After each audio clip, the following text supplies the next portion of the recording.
শুনুন, আমরা পুণ্যার্থীদের ক্ষেত্রে যেটা বলেছি, আপনারা হয়তো জানেন না, তাও আপনাদের জ্ঞাতার্থে বলি যে যারা ওখানে লোকাল প্যাসেঞ্জার যারা আছে, যারা সাগর থেকে কাকদ্বীপ আসেন, তারা কিন্তু একমাত্র ট্রলারে আসেন। আপনারা জানেন কিনা জানি না, যখন নদীতে নাব্যতা থাকে না, জল থাকে না, তখন ট্রলারে করে কিন্তু ওখানকার সাধারণ লোকেরা যারা আমাদের সাগরদ্বীপের মানুষ তারাই পেরোয়। আমরা পুণ্যার্থীদের পেরোনোর কোনো ব্যবস্থা করিনি। আমরা পুণ্যার্থীদের চাই না তারা কাঁধেতে হাঁটুক। কিন্তু প্রবলেম যেখানে দাঁড়িয়েছে সেটা আপনারা সবাই দেখছেন যে নদীর নাব্যতার জন্য এই প্রবলেমটা কিন্তু হচ্ছে। 2026-এ সামনেই গঙ্গাসাগরের মেলা, সেক্ষেত্রে তো ব্রিজ সেতু তো আপনার হচ্ছে না, কিন্তু সেই কোনো যেখানে বলা হতো যে গঙ্গাসাগরের মেলা এলে পুণ্যার্থীর সংখ্যা 1,30,00,000-এরও বেশি, এটা কি বাস্তবে সত্য? বাস্তবে কোনোদিনই 1,30,00,000 লোক হয়নি। তৃণমূল কংগ্রেস বরাবরই মিথ্যাচার করে এসছে। 1 কোটি মানুষের জনসমাগম যখন হবে, তখন সেখানকার প্রশাসনিক ব্যবস্থা কিভাবে হওয়া উচিত সেটা আপনি একজন বিজ্ঞ সাংবাদিক, আপনি এটা ভালোভাবে জানেন। সব থেকে বড় কথা হচ্ছে 1 কোটিটা বড় কথা নয়, আমার যদি একজন মানুষও আসে তাকে সঠিকভাবে পুণ্যার্থীকে কপিলমুনি মন্দির পর্যন্ত নিয়ে যাওয়ার জন্য যে উদ্যোগ, সেটা আমাদের বর্তমান সরকার করবে এবং এটার জন্য আমরা প্রতিজ্ঞাবদ্ধ। এবং আপনারা দেখছেন কিনা জানি না, আমাদের মাননীয় বিধায়ক এবং মাননীয় মন্ত্রী সাহেব দিনের পর দিন মিটিং করছেন গঙ্গাসাগরকে নিয়ে।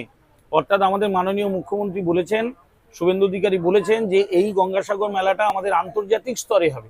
তাহলে সেই জায়গায় দাঁড়িয়ে আমরা গঙ্গাসাগর মেলাটাকে কতটা না গুরুত্ব দিলে আমাদের এমএলএ সাহেব এবং মন্ত্রী সাহেব তারা প্রতিদিন পড়ে আছেন কিভাবে সাধারণ মানুষকে অথবা পুণ্যার্থীদেরকে সুন্দরভাবে কপিলমুনি মন্দিরে আমরা নিয়ে যেতে পারবো।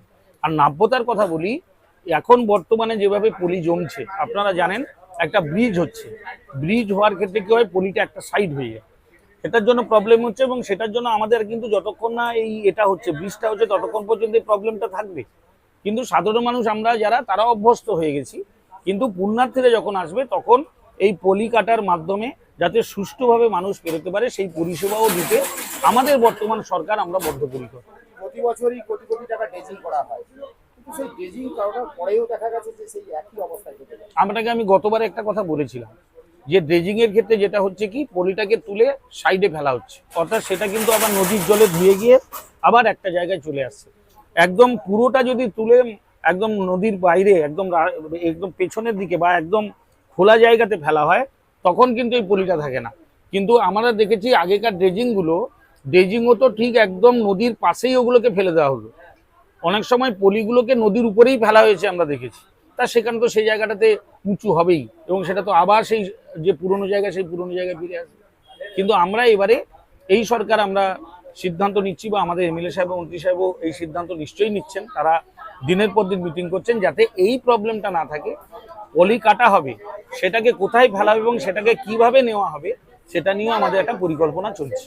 তৎকালীন সরকার থাকাকালীন ড্রেজিংয়ের একাধিক দুর্নীতি হয়েছে, সেক্ষেত্রে তাদের বিরুদ্ধে কি তদন্ত হবে? স্বজন পোষণ তৃণমূল আমলে কোথায় হয়নি? শুধু বালিকাটা কেন বলছেন? আপনি তো দেখেছেন কয়লা, বালি সব জায়গাতেই এদের চুরির প্রকল্প ছিল। নিশ্চয়ই আপনারা দেখছেন 2 মাসের সরকার, আমরা এই চুরির বিরুদ্ধে প্রতিবাদ করছি এবং আমাদের এই সরকার কোনোদিন এই চুরির সঙ্গে যাবে না, এই বিশ্বাস এবং আস্থা সাধারণ মানুষের সঙ্গে সঙ্গে আমাদেরও আছে।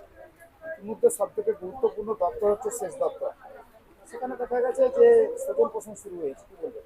না, স্বজন পোষণ মানে তৃণমূল কংগ্রেসের আমলে যারা একনায়কতন্ত্র চালিয়েছিলেন, তারা এবারেও তারা সেই চেষ্টা করছিলেন যে এই রকম একটা ইনফ্রাস্ট্রাকচার তারা তৈরি করবেন। সেটার ব্যাপারে আমাদের দল গুরুত্বপূর্ণভাবে এটাকে নিয়ে চিন্তাভাবনা করছে।